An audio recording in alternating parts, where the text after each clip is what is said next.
Good morning students. जी आए no सत श्री अकाल। कैसे बच्चे? अच्छे हैं होंगे, बिल्कुल ये उम्मीद करता हूं मैं। आज बच्चों टॉपिक शुरू करने से पहले मैं आपको साथ थोड़ी सी बातें शेयर करना चाहता हूं। जैसा घर से पढ़ाओ के तहत आप सभी बच्चों को पता है कि लॉकडाउन चल रहा है और लॉकडाउन के कारण हम सब बच्चे आपस में स्कूल में नहीं मिल पा रहे हैं और हमारा स्कूल का जो पढ़ाई का काम है वो रुकावट आ रही है उसमें। इसलिए घर से पढ़ाओ के तहत हम आपको ऑनलाइन पढ़ाने का प्रयास कर रहे हैं और हमें आपसे पूरी उम्मीद है कि आप दिन में कुछ समय इसके निकाल करके थोड़ा थोड़ा करके भी सीखने का प्रयास करेंगे ताकि हमारा सिलेबस कवर होने का प्रयास हो। क्यों कि यदि हम ऐसा नहीं करेंगे तो आपका सारा का सारा सिलेबस का कार्य इकट्ठा हो जाएगा, आपकी बोर्ड की परीक्षाएं हैं, सिलेबस पूरा नहीं हो पाएगा। तो हमारा प्रयास है जब तक आप लोग घर पर हैं, हम घर पर हैं, तो घर से पढ़ाओ प्रोग्राम के तहत आपको ऑनलाइन क्लासें पढ़ाई जाएं। तो बच्चों, कल भी मैंने आपको पहला टॉपिक देने का प्रयास किया था और जिसमें मैंने सिर्फ आपको अर्थशास्त्र क्या होता है, व्हाट इज इकोनॉमिक्स, इसके ऊपर आपको साथ डिस्कस की थी। लेकिन इसी चैप्टर में से हमारे लंबे क्वेश्चन तो नहीं आते, बड़े क्वेश्चन नहीं आते, बल्कि एक एक नंबर के छोटे क्वेश्चन आते हैं, ऑप्शन टाइप, वस्तुनिष्ठ, यस नो वाले।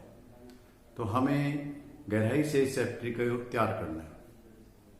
हमें कोई जल्दबाजी नहीं, लेकिन धीरे धीरे छोटे छोटे हिस्सों में आपको हर रोज 5-10 मिनट का वीडियो दिया जाएगा, जिसको आप ध्यानपूर्वक 2-3 बार अध्ययन करेंगे। तो हम आज की टॉपिक पर चलते हैं। आज का टॉपिक है अर्थशास्त्र की परिभाषाएं। अर्थशास्त्र किसे कहते हैं ये हमने कल आपको बताया था कि धन का अध्ययन करने वाले शास्त्र को, वैज्ञानिक अध्ययन को अर्थशास्त्र कहा जाता है। लेकिन समय समय के उपरांत विभिन्न अर्थशास्त्रियों ने अपने अपने हिसाब से परिभाषाएं दी। हम यहाँ कुछ परिभाषाओं का अध्ययन करेंगे, कुछ जो अर्थशास्त्रियों ने हमें दी है। पहली जो परिभाषा है वो धन संबंधी परिभाषा है, जो अर्थशास्त्र के जन्मदाता एडम स्मिथ ने हमें दी 1796 में। दोबारा फिर देखें आप, सबसे पहली परिभाषा में धन संबंधी 1776 में एडम स्मिथ, जो हमारे अर्थशास्त्र के जन्मदाता माने जाते हैं, उन्होंने दी। तो बच्चों यहाँ ध्यान देने वाली बात यह है कि जो परीक्षा में आपसे क्वेश्चन पूछा जाएगा वो इस प्रकार भी हो सकता है कि अर्थशास्त्र के जन्मदाता कौन थे। तो आपने बताना है एडम स्मिथ। धन संबंधी परिभाषा किसने दी? आपने बताना है एडम स्मिथ। तो कौन से सन में इन्होंने दी? आपने बताना 1776। इस प्रकार इस एक ही लाइन से आपके 3 क्वेश्चन पुटअप होते हैं। तो इन्होंने परिभाषा क्या दी? इनका मानना है an inquiry into the nature and causes of wealth of nations। फिर से समझिए, ये परिभाषा मैंने यहाँ इंग्लिश में लिखी, आप इंग्लिश में भी लिख सकते हैं, हिंदी में भी लिख सकते हैं। मैं हिंदी में इसका बात कर रहा हूं। एन एक इंक्वायरी, खोज, इनटू में नेचर प्रकृति, एंड ऑफ काजिस कारण, ऑफ के वेल्थ धन, ऑफ के नेशन राष्ट्र, राष्ट्रों के धन के कारणों और प्रकृति या प्रकृति और कारणों की खोज से है। हिंदी में यदि आप इसकी परिभाषा लिखना चाहें तो स्टूडेंट्स लिखेंगे आप, जो एडम स्मिथ ने दी है वो है राष्ट्र के धन के कारणों और प्रकृति की खोज से है। जो एडम स्मिथ का मतलब अर्थशास्त्र सिर्फ यही था कि राष्ट्रों के धन के प्रकृति व कारणों की खोज से है। तो इसमें क्या है, उन्होंने कहा, इसको एक्सप्लेन करने का प्रयास किया। उन्होंने कहा कि जो धन है वो राष्ट्रों की आर्थिक क्रिया है। जो धन क्या है, धन चीज क्या है, इकोनॉमिक्स इस बात का अध्ययन करता है। उन्होंने कहा कि धन क्या है, धन को कैसे बढ़ाएं, धन को ज्यादा मात्रा में कैसे करना है, उसके लिए क्या क्या क्रिया करेंगे, क्या क्या प्रोग्रेस कैसे करेंगे, क्या क्या हम अपनाएंगे। फिर आर्थिक विकास के लिए हम कैसे बचत करेंगे, कितना निवेश करेंगे, कौन कौन से तत्व इसको प्रभावित करेंगे। ये बातें हम एडम स्मिथ के अनुसार धन की परिभाषा में पढ़ेंगे। दोबारा से स्टूडेंट्स, कि धन की परिभाषा में हम क्या पढ़ेंगे, धन क्या है, कैसे बढ़ाएं, आर्थिक विकास के लिए बचत और निवेश कौन कौन से तत्वों पर निर्भर करते हैं, ये हम एडम स्मिथ की परिभाषा में पढ़ेंगे। तो फिर से आपको बता देते हैं कि एडम स्मिथ ने सिर्फ धन पर ही बल दिया है कि राष्ट्रों के धन की प्रकृति और उसके कारणों की खोज से ही मतलब है उनका। लेकिन आने वाले समय में कुछ अर्थशास्त्री इस बात से सहमत नहीं थे, जैसे कि रोबिन्स का मार्शल है, उन्होंने अपने हिसाब से परिभाषा देने की बात की। तो मार्शल ने अपनी परिभाषा, इनकी आलोचना की और अपनी परिभाषा देने की कोशिश की। तो दूसरी परिभाषा हम मार्शल की पढ़ रहे हैं, भौतिक कल्याण संबंधी परिभाषा। भौतिक कल्याण संबंधी परिभाषा किसने दी? मार्शल ने। कब दी? 1890 में। भौतिक कल्याण संबंधी परिभाषा 1890 में मार्शल ने दी थी। यहां भी बच्चों 3 क्वेश्चन हो जाते हैं आपके वस्तुनिष्ठ। पहला क्वेश्चन आपका है कि मार्शल ने कौन सी परिभाषा दी? आप कहेंगे भौतिक कल्याण संबंधी परिभाषा, या भौतिक कल्याण संबंधी परिभाषा किसने दी? मार्शल ने। दूसरा प्रश्न यह बन जाता है कि मार्शल ने भौतिक कल्याण संबंधी परिभाषा कब दी? 1890 में दी। इस प्रकार आपके इस परिभाषा में 3 क्वेश्चन छोटे छोटे बन जाते हैं जो आपने विशेष करके याद रखने हैं। तो इनके अनुसार, मार्शल के अनुसार, अर्थशास्त्र जीवन के सामान्य, ज्यादा कठिन है, जीवन के सामान्य व्यवसाय के संबंध में मानव जाति का अध्ययन। दोबारा से समझें इस पर बात को। जो अर्थशास्त्र, किसको उन्होंने अर्थशास्त्र की परिभाषा देते हुए क्या कहा कि जीवन के साधारण व्यवसाय के संबंध में मनुष्य या मानव जाति का अध्ययन है। किसका अध्ययन है? साधारण व्यवसाय के संबंध में मानव जाति का अध्ययन है।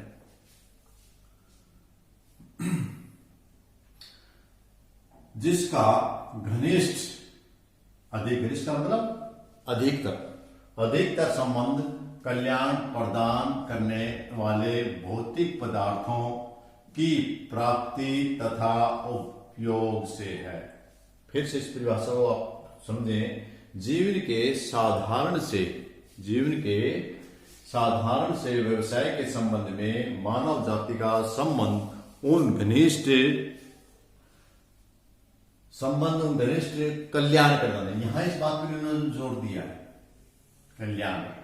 कल्याण प्रदान करने वाले भौतिक पदार्थों की प्राप्ति तथा उपयोग से है। तो यहां जो मेन बात है समझने वाली वो ये बात है, क्योंकि जैसा कि हम परिभाषा में भी लिखा हुआ है भौतिक कल्याण, कि अर्थशास्त्र सिर्फ केवल धन का ही शास्त्र नहीं बल्कि मानव जाति का भौतिक कल्याण का भी अर्थशास्त्र है। इस प्रकार तो बच्चों आपको मेरे ख्याल में मार्शल की परिभाषा भी अच्छे से समझ में आ गई होगी कि इनका जो कहने का औचित्य है, किस पर बल दिया है। इन्होंने भौतिक कल्याण पर प्रबल दिया है, मानव जाति के कल्याण पर बल दिया है, न कि धन पर। धन के साथ साथ इन्होंने कहा कि ऐसा आर्थिक क्रियाएं जिनसे समाज का भला भी होता हो, कल्याण भी होता हो। इसके बाद हम आगे चलते हैं। जो इसकी भी कुछ अर्थशास्त्रियों ने, रोबिन्स वगैरह ने रॉबिन्स और दूसरे शास्त्रियों ने इसकी आलोचना की है, उनके अनुसार कि ये परिभाषा पूर्ण नहीं है। तो फिर उन्होंने अपने प्रकार से परिभाषा देने का प्रयास किया, जिस परिभाषा को हम दुर्लभता संबंधी परिभाषा बोलते हैं। और ये दी किन्होंने? रॉबिन्स ने। कब? 1932 में। तो बच्चों, जैसे कि पहले भी मैंने आपको बताया था कि इस चैप्टर में से ऐसे टाइप क्वेश्चन न आकर के छोटे छोटे प्रश्न आएंगे, और छोटे प्रश्न यहां उसी प्रकार 3 बन रहे हैं। इसमें भी एक प्रश्न आपका कि भौतिक दुर्लभता संबंधी परिभाषा किसने दी? तो रॉबिन्स ने दी। दूसरा कब दी? 1932 में। तो यहां क्वेश्चन, जो छोटे क्वेश्चन है आपके, वे पुटअप होने एग्जाम में, बोर्ड की परीक्षा में छोटे क्वेश्चन आने हैं, तो आपने याद रखना है। फिर से मैं बता रहा हूं कि यदि आपसे पूछ रहे कि रॉबिन्स ने कौन सी परिभाषा दी, तो रॉबिन्स ने कौन सी परिभाषा दी थी? दुर्लभता संबंधी परिभाषा। कि इनका मानना है, रॉबिन्स का मानना है कि साधन है ना, वो दुर्लभ होते हैं, तभी लोग इसकी डिमांड करते हैं। मनुष्य की आवश्यकताएं असीमित होती हैं, साधन दुर्लभ है, इसीलिए इस चीज की जरूरत पड़ी है। तो रॉबिन्स के अनुसार अर्थशास्त्र क्या है? रॉबिन्स के अनुसार अर्थशास्त्र क्या है? अर्थशास्त्र वह विज्ञान है जो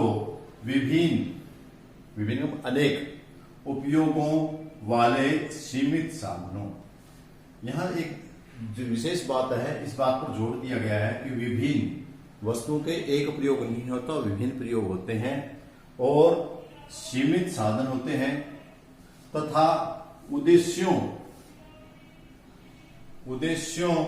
से संबंध, क्योंकि किसी उद्देश्य को लेकर ही तो हम काम करते हैं, उद्देश्यों से संबंध रखने वाले मानवीय व्यवहार का अध्ययन करता है। देखिए, फिर से ध्यान दिए, इन्होंने 3 चीजों पर जोर दिया है। नंबर 1, विभिन्न वस्तुओं के विभिन्न उपयोग होते हैं। नंबर 2, सीमित साधन। और नंबर 3, उद्देश्यों के संबंध में रखने वाले मानवीय व्यवहार, अर्थात मनुष्य की आवश्यकताएं का अध्ययन करता है। लेकिन रॉबिन्स ने अच्छा प्रयास किया अर्थशास्त्र की परिभाषा देने का, लेकिन सभी के सभी अर्थशास्त्री समय का जो चक्कर चलता गया उससे प्रभावित हुए, उनकी आलोचना हुई, उन्होंने उसमें कुछ और नया ऐड करना और जोड़ना चाहा। इसके बाद इसकी भी, जैसे सैमुअल है, पैटर है, पीटर है, इन अर्थशास्त्रियों ने इसकी आलोचना की और उन्होंने सैमुअल के अनुसार जो अगली परिभाषा हम पढ़ेंगे, सैमुअल के अनुसार सैमुअल ने अपनी परिभाषा किसके रूप में दी? विकास के लिए। सैमुअल का कहना है कि अर्थशास्त्र सिर्फ धन का शास्त्र नहीं है, अर्थशास्त्र सिर्फ कल्याण नहीं है, अर्थशास्त्र के लिए दुर्लभ शास्त्र नहीं है, दुर्लभता का शास्त्र नहीं है, बल्कि विकास केंद्रित भी है। अर्थात एक ऐसा शास्त्र जिससे हमारी पूरी अर्थव्यवस्था का विकास भी हो। इन्होंने कहा है कि वह अर्थशास्त्र है जिसमें मनुष्य के उन कार्यों का अध्ययन किया जाता है। कौन से कार्यों का? जो अधिकतम संतुष्टि प्राप्त, यानी अर्थशास्त्र में उन कार्यों का अध्ययन किया जाता है जो अधिक से अधिक संतुष्टि दे, प्राप्त करने के लिए, अधिकतम संतुष्टि प्राप्त करने के लिए सीमित साधनों के उचित सही प्रयोग करने के संबंध में करते हैं। और सैमुअल ने क्या कहा? लगभग इस परिभाषा से रॉबिन्स की परिभाषा से वर्डों को इकट्ठा करते हुए, लेते हुए कुछ अपनी तरफ से जोड़ा। उन्होंने कहा कि वह अर्थशास्त्र है जिसमें मनुष्य के उन कार्यों का अध्ययन किया जाता है जिसमें अधिकतम संतुष्टि प्राप्त करने के लिए सीमित साधनों के उचित प्रयोग करने के संबंध में करते हैं। इस प्रकार हमने यहां सिलेबस के अनुसार, सिलेबस में यहां आपको जो टॉपिक दे रहा हूं TR जैन की बुक से दे रहा हूं, और आप बच्चों को भी कहूंगा कि ये मेरे ख्याल में, मेरे हिसाब से बहुत अच्छी बुक है, आप इसका अध्ययन करें। लेकिन यह जो हमारा टॉपिक चल रहा है अर्थशास्त्र की परिभाषाएं, आज के टॉपिक में हमने 4 प्रकार की परिभाषाएं पढ़ी अलग अलग अर्थशास्त्रियों के अनुसार। लेकिन हमें भी एक परिभाषा, उचित सी परिभाषा देनी है जो सभी का अनुसरण करें। तो वो है अर्थशास्त्र, वह शास्त्र है जिसमें मनुष्य की आवश्यकताओं की अधिकतम संतुष्टि करने का, कल्याण बढ़ाने तथा आर्थिक विकास के लिए अनेक उपयोगों वाले भौतिक साधनों की कुशलतम उपभोग, उत्पादन, विनिमय तथा वितरण से संबंधित कार्यों का अध्ययन किया जाता है। तो बच्चों, इस प्रकार चारों परिभाषाओं से लेकर के परिभाषा